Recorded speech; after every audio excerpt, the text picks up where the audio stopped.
Yenicə diyetə başladığım günlərdə çəkim çox sürətli şəkildə gedirdi. Bu məni sevindirirdi və motivasiya doluydum.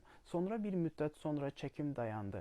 Bunun səbəbi nədir? Mən diyetoloq, qidalanma mütəxəssisi Hüseyn Ələkbər. Burada qidalanma və sağlam şəkildə arıqlama haqqında ancaq doğru məlumatlar paylaşılır. Söhbət burasındadır ki, siz diyetə başladığınız ilk günlərdə sizin bədəninizdən gedən piylər olmur. Necə yəni? Mən arıqlayıram axı, piylərim yanmır. Bəli, sizin piyləriniz yanır, ancaq çox az miqdarda. Bəs yaxşı, mənim piylərim yanmırsa, mənim çəkim necə azalır? Söhbət burasındadır ki, düzgün qidalanma prinsipləri ilə qidalanmayan insanların bədənində çox vaxtı çox miqdarlarda ödəm yığılır. Yəni şişkinliklər, sular yığılır. Və diyetin ilk günlərində siz həyatınızdan duzu, şəkəri və ümumiyyətlə bədəninizdə ödəm yarada biləcək məhsulları çıxartdığınız üçün sürətli şəkildə bədən ödəmlərdən qurtulmağa başlayır. Və bunun nəticəsində ilk 3 gündə 3 kiloqram da itirə bilərsiniz, 4 kiloqram da itirə bilərsiniz. Ancaq bu o demək deyil ki, siz bütün pəhriziniz boyu günə 3 kiloqram, 4 kiloqram itirəcəksiniz.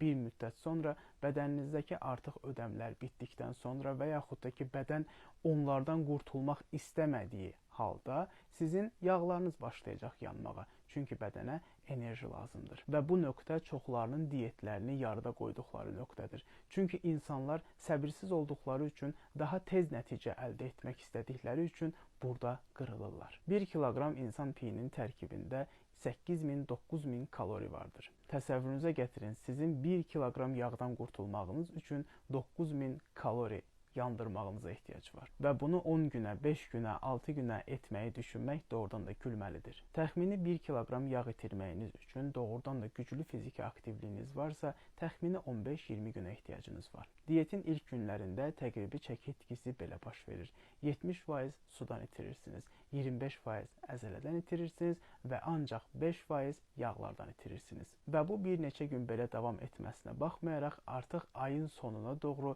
rəqəmlər dəyişir. Dəyişən rəqəmlər yağ faizinin xeyrinə olur. Yəni gün keçdikcə sizin yağlarınız daha çox yanmağa başlayır. Sadəcə səbr etmək lazımdır və nəticəni doğrudan da görəcəksiniz.